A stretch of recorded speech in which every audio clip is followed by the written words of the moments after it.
So wanted to start out by first saying that this call places disability justice as a central value and politic of trans liberation. Disability justice holds access as a necessary practice for disrupting isolation and ensuring the participation and leadership of disabled folks. Access is meaningful when it includes a commitment to the radical, deeply transformative demands of disability justice. Disability justice charges us to identify, interrupt, and disrupt all forms of supremacy, including ableism, anti-Black racism, misogyny, fat phobia, classism, and more. By committing to build accessible spaces, we are implementing a commitment to have critical conversations together. So as we gather for today's community call, Emmett Schelling, who is with us today from the Transgender Education Network of Texas, is working hard to respond to the homicide of a trans woman in San Antonio. This is the sixth trans woman that we know of who we have lost to fatal violence in the span of 1 month. We also want to raise up the ongoing murders and violence against Black people by the state and the recent murders of Sean Reed and Ahmaud Arbery. Our communities are experiencing pain and loss during an unprecedented global health crisis. And we know that these crises are inextricably linked. The state violence that fuels our government's failed response to the COVID-19 pandemic is also at the root of the violence we face. Trans people of color, especially Black trans women and Black trans femmes, are targeted by higher rates of violence, including from the police, from the government, and from the courts. As a result of our community's lived experience, we possess the knowledge and understanding to define what violence is, what justice looks like, and to create the solutions that will ultimately end the violence our communities face. Today, we are also holding sorrow and sharing love with the communities, friends, and family of the community member that we have lost in Texas, Ahmaud Arbery, Joanna Metzger, Nina Pop, Penelope Diaz Ramirez, Sean Reed, Layla Sanchez, and Serena Velasquez. In their memory, we build a world where trans lives are valued and cherished. I ask everyone to join me in a moment of silence.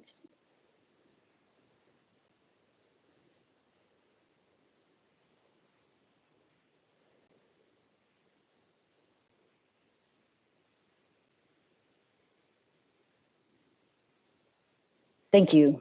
So the first point that we want to hold in this conversation is that while we are definitely experiencing a rise in anti-Asian violence with devastating impact on our communities, we also want to hold that at the same time, Black, Indigenous, and other people of color communities have been facing and continue to face intense violence, harassment, and discrimination, particularly the ongoing murders and state violence against Black communities, and the ongoing murders of Black trans women.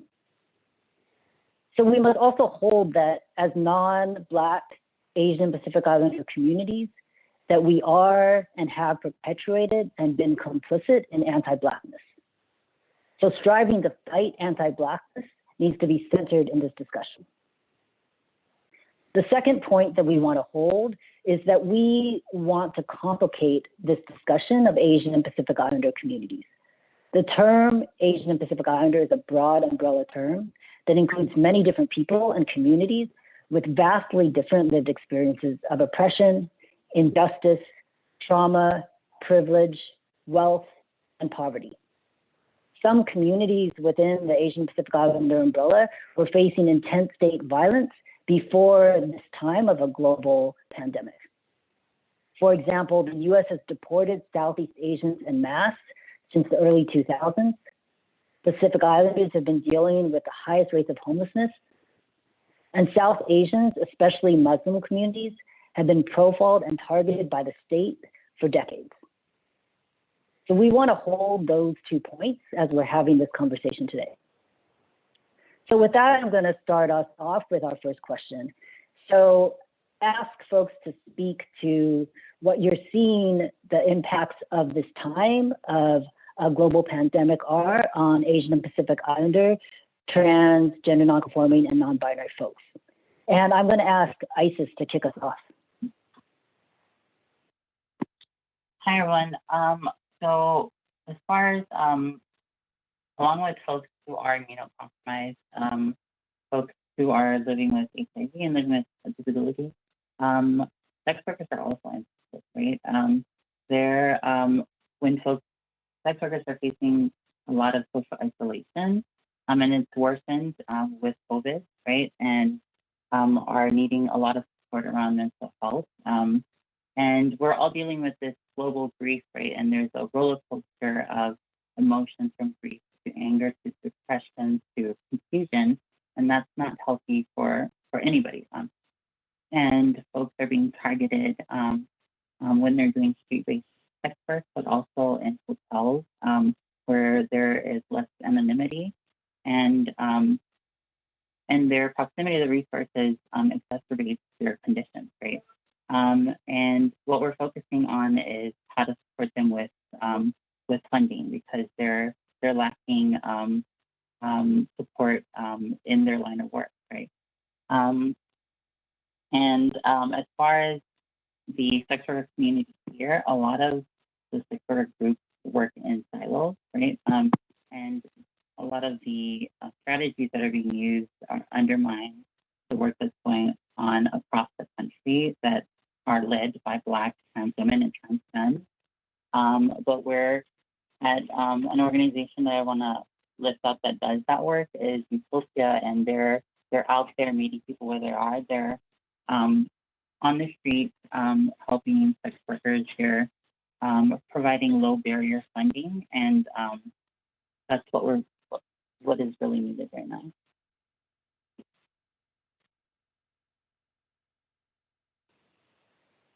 Thanks, Isyss. Cecilia, can you speak to this question of what you're seeing as the impact on Asian and Pacific Islander, trans, non-binary, gender nonconforming folks? I think what I want to really underscore is the data invisibility of API trans and gender nonconforming people under the COVID epidemic, and in the demographic, we're not showing up. But we know that, we have community members who had already gotten sick and even passed away. But yet, when we look at the numbers, it doesn't tell us who these people are, what language they speak. And by not doing that, it is undermining our ability to get resources, and also our ability to organize and to really strategize a plan to respond to COVID-19 moving forward. I think that this is a really bad time because census are not counting us, COVID demographic is not counting us, and I would like to see more anger from our community and demand that needs to be fixed. And of course, when we look at other communities, Black communities and Latinx and immigrants communities, they are experiencing the same kind of problems. I think that this is a moment for us to really build empathy because of this invisibility, because of the resource scarcity, that we need to band together to fight for equity.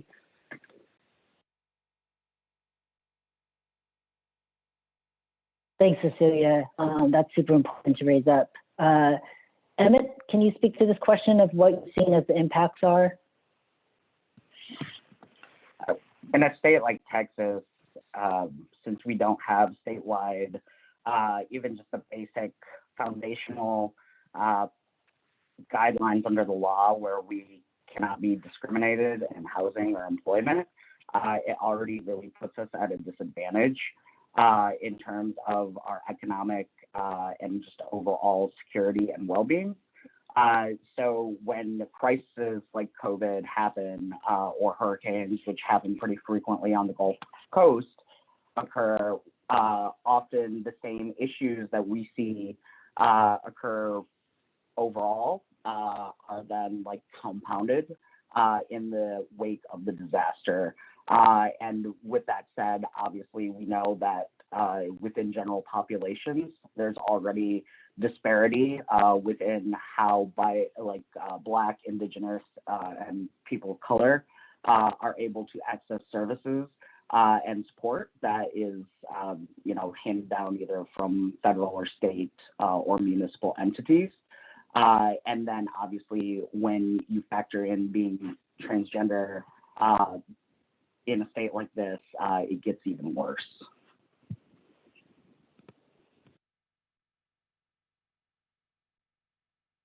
Thanks, Emmett.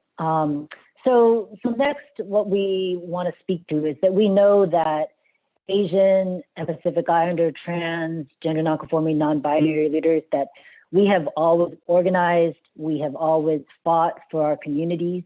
So what we want to raise up here and have a discussion about is the ways that Asian and Pacific Islander, trans, gender nonconforming, non-binary leaders are showing up and leading in this moment, and what are the solutions that we think we need.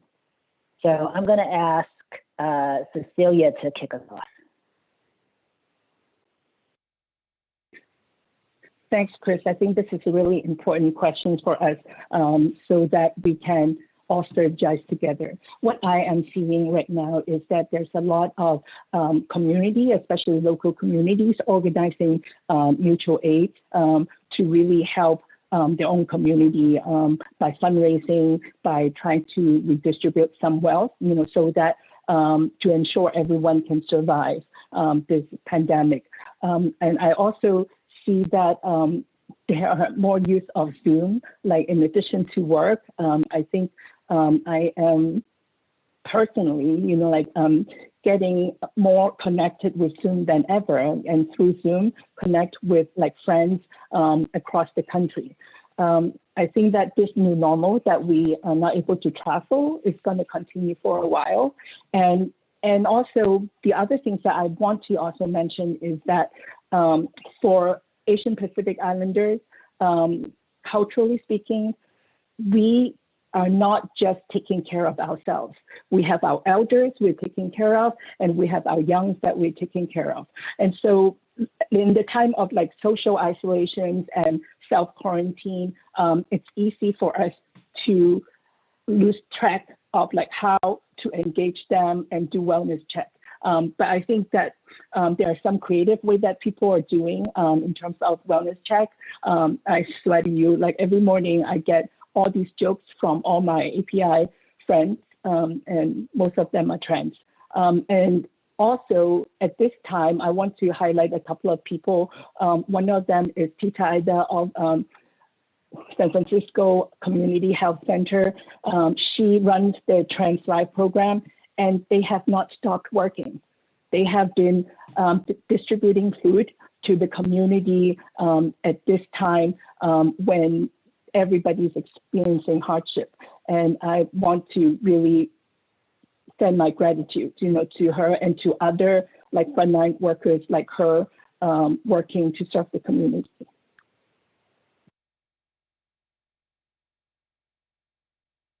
Thank you, Cecilia. Yes, it's so important. It's been so beautiful and powerful, the ways that our communities have been organizing mutual aid and doing what we can to take care of each other. I'm going to turn it to Emmett next to speak to this question.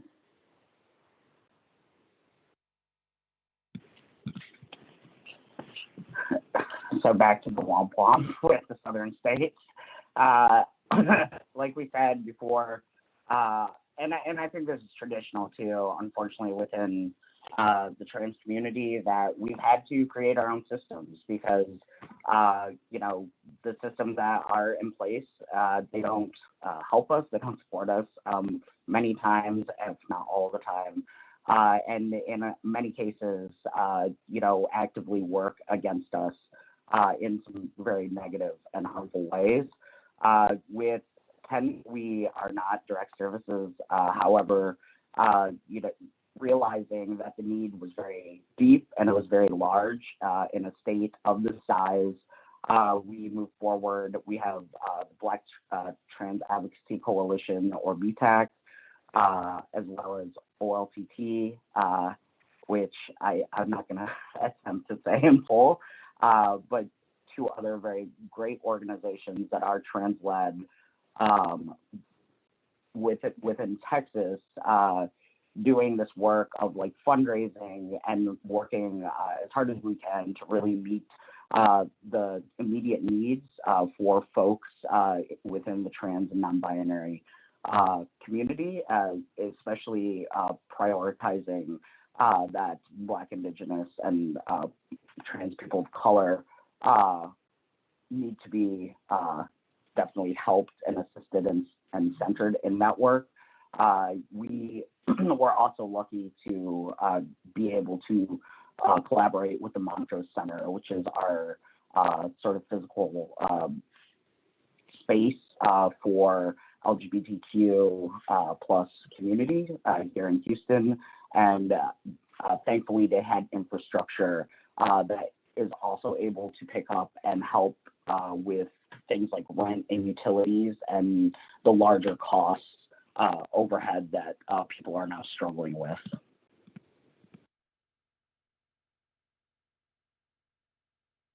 Thanks, Emmett. Thanks for all the work that you're holding in Texas for our communities. Next, I want to turn it to Isyss to speak to this question of solutions and leadership. I want to echo everything that was mentioned before. Yes, there are so many mutual aid networks that are being created, by our communities, because we've always taken care of each other, and we will continue to take care of our own communities and not rely on the state, right, to take care of us, because of that long history of controlling not only the medicalization, causing medical violence on Black, Indigenous people of color, queer and trans people, but also controlling our healing and cultural practices, right? So I want to lift up a group that are focusing mostly on supporting Black trans women, trans femmes, but also two-spirit individuals, with providing them with up to $250 a month to support with basic needs. But even though we have all of these mutual aid networks, it's not enough, because people need healing, right? For a lot of Black, Indigenous communities and also disabled communities, they're healing from not only intergenerational trauma, right? When it comes to being to colonialism, erasure, but now people have to focus on how to heal from the most recent trauma with COVID. And I was going to list up the community members that are also planning for a climate collapse, right? With COVID or any pandemic, it leaves space for accelerated political alignment, and that's a threat to our communities and to our safety. So I feel like we need to turn to disabled folks to tell us what we need to do to care for each other, but also to Indigenous wisdom, and continue the work of sharing that knowledge. I also want to list up a group called Black Trans Prayer Book, which is a national group doing that healing work.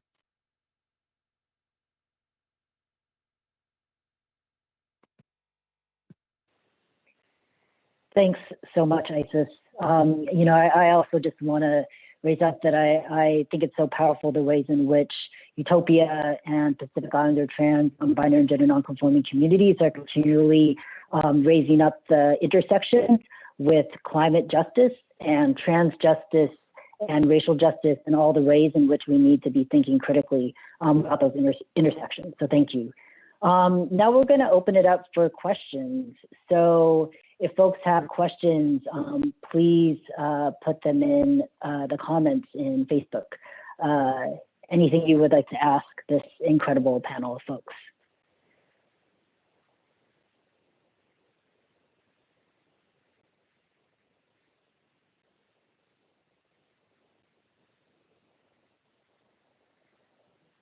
While we're waiting for some questions to come in, I'm wondering, Isyss or Emmett, you all have been part of the coalition of groups who have been putting together the Trans Agenda for Liberation. I'm wondering if one of you could speak a little bit about that.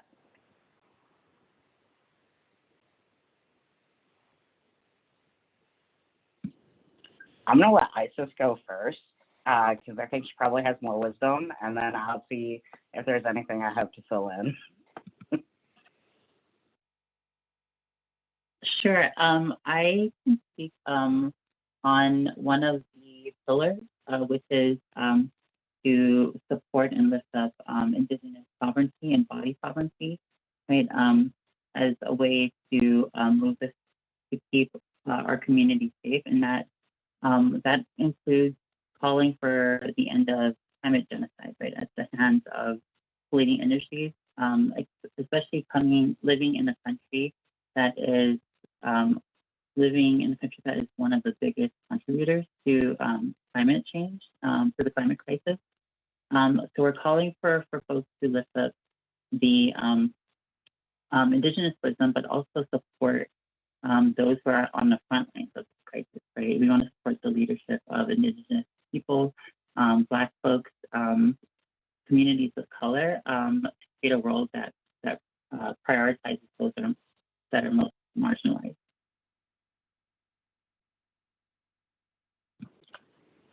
And I definitely echo Isyss in that. I also think when we look at, the collaborative work of the coalition in regards to the transgender for liberation, one thing that I think people really, first we should support our Black trans siblings just in general, because we care about them, because we love them, because we realize the injustice that they have to deal with day in, day out.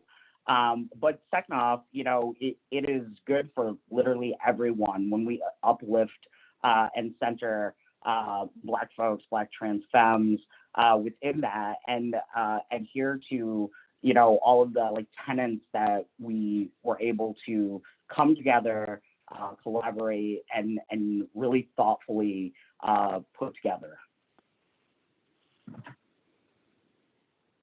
Thanks so much, Emmett and Isyss. So the next question is for you, Isyss.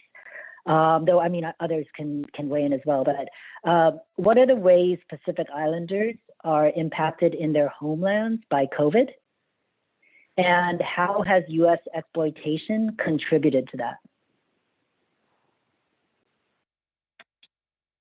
Folks are the COVID pandemic is. The conditions of this pandemic isn't something that's new to us, right? When we're talking about COVID, I think of the 1918 influenza making its way to Samoa and decimating about 1/5 of our population, right? And I'm talking about independent Samoa. American Samoa was able to avoid a lot of that because of what we were seeing in independent Samoa. And, it decimated about 20% of our population.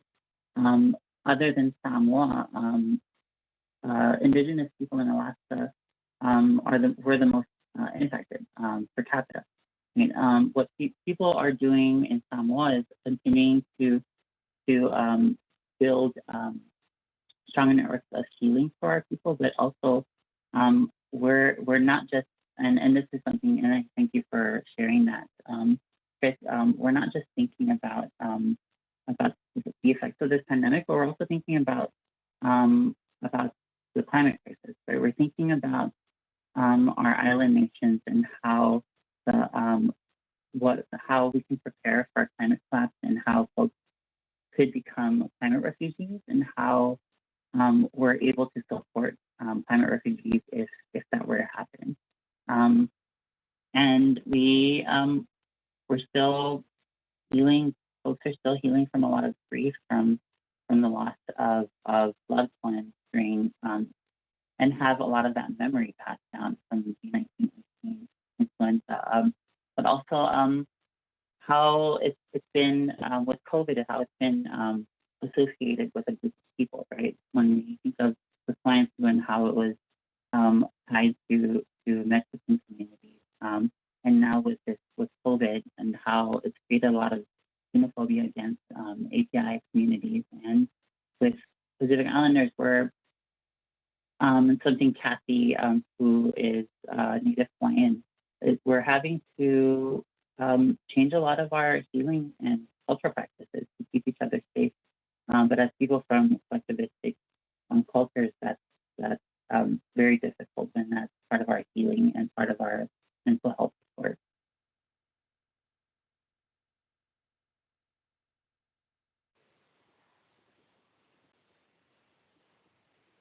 Thanks, Isyss.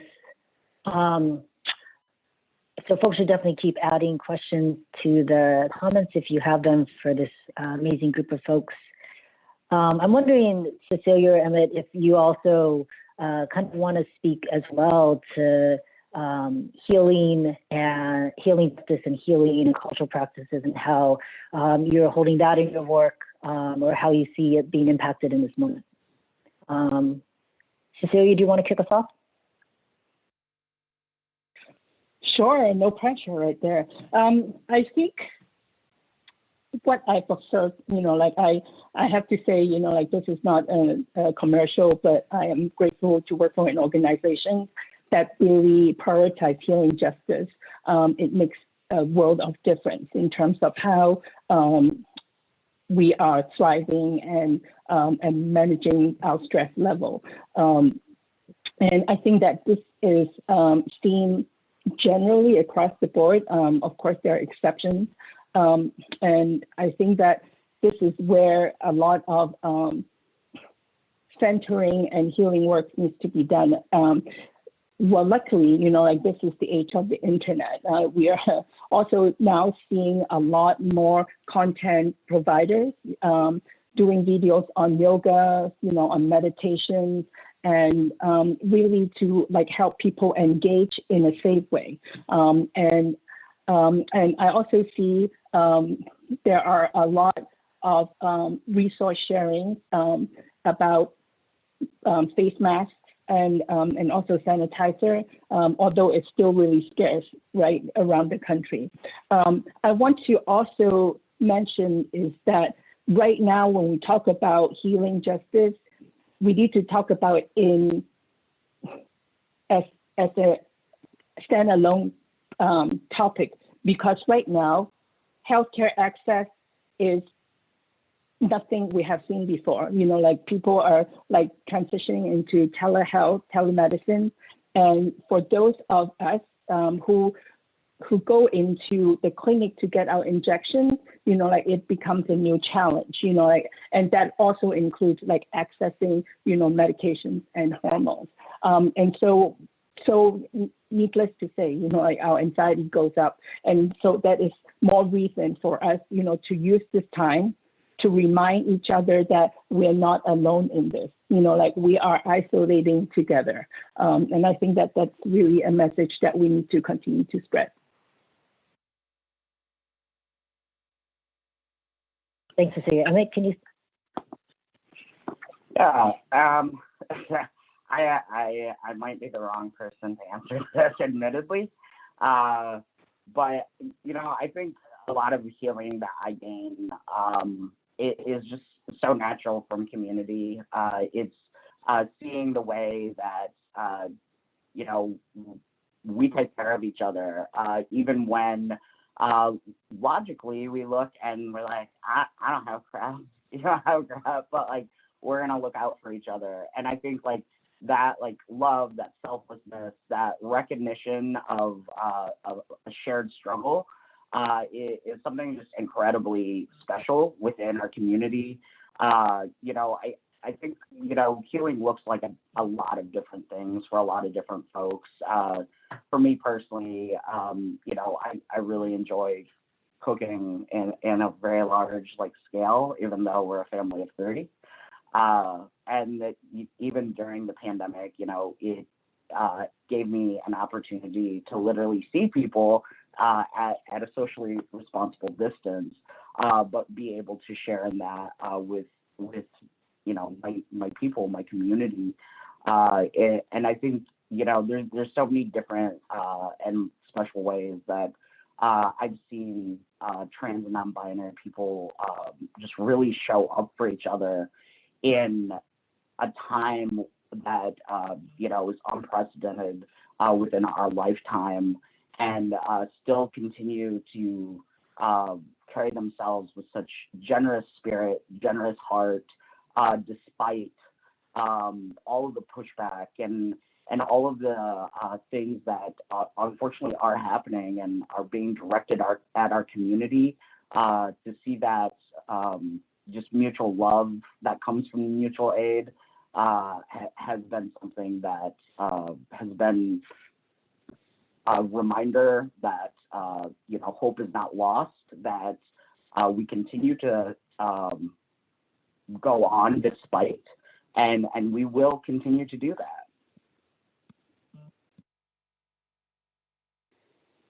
Thanks so much, Emmett. So we're getting towards the end of this call, and I did want to give everyone an opportunity to share some closing comments.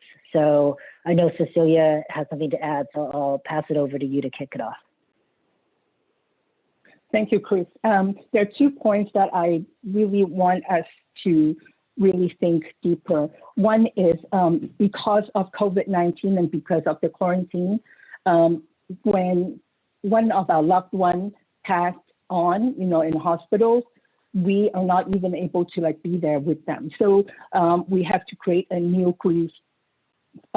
process to grieve, and that's what I forgot to mention during our last discussions on healing justice. And I think that, as Asian, as, many of our cultures are really full of spiritual practice. I think that this is really the time to lean on some of those spiritual practice, in order to really honor, our loved ones who had been harmed by COVID-19. The other things that I want to really mention is this catastrophe really showed us about the importance of equity, especially around food. We all have experienced this in our supermarket, that, the second day when people are shelter in place, all the dry goods, in supermarkets are gone. And I think that, this can be really problematic. And so moving forward, I think that this is a huge lesson for us to think about and learn from, to ensure that, we are not going to impact it by food scarcity if this pandemic continues. Thank you, Cecilia. Isyss, can I kick it to you for any closing comments?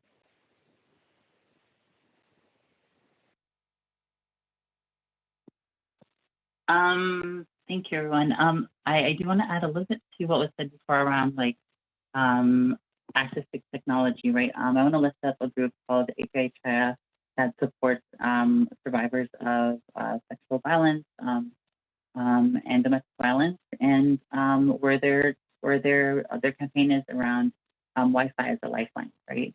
And a lot of folks who are craving community connection and who need access to information, knowledge, don't have Wi-Fi, right? So that's something I wanted to lift up, and it does help with public health and public safety. I also want to lift up continuing to be to putting folks who are most impacted at the front, not just API folks, but understanding that this isn't something new for Black and Indigenous folks, but also for folks living with folks with disabilities and folks living with HIV, and that we need to center community healing along with individual healing, and that we will continue to fight and care for our communities like we've always done historically, and that things will get through this. As a co-chair of Joseph says, we're a resilient bunch of fuckers, a bunch of resilient fuckers, and we'll get through this. And we need to rely on each other to take care of each other. Thank you. Thanks, Isyss, and thanks for raising that point also. I mean, I do just want to highlight that a bit. I think that it's really important that as we're trying to think of solutions and strategies, that we are not proposing solutions that are going to increase the criminalization of any members of our community or increase the incarceration of any members of our community. And we know that Black communities, brown communities are particularly targeted by criminalization and by prisons and jails and the state. So it's really important that we are not proposing solutions that perpetuate that.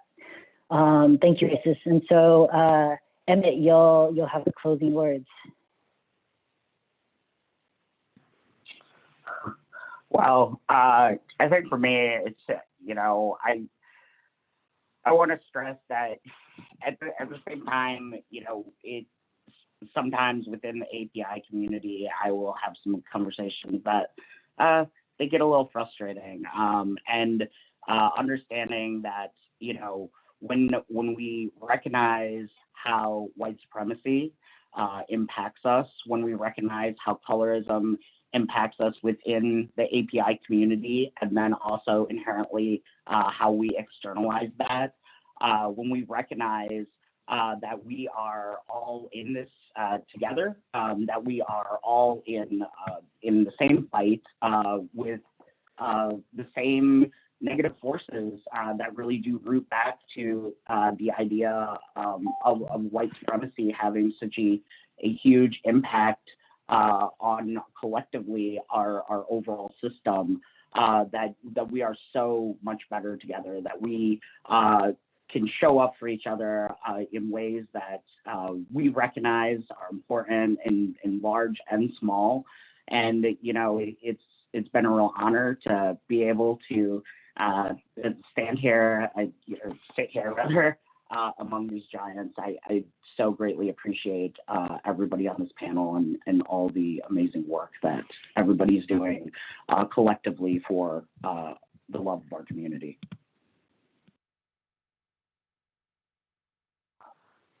Thank you all so much. Thank you to Emmett and Cecilia and Isyss for sharing your words and your wisdom, and for all the powerful work that you're moving for our communities where you're at locally and also across the country.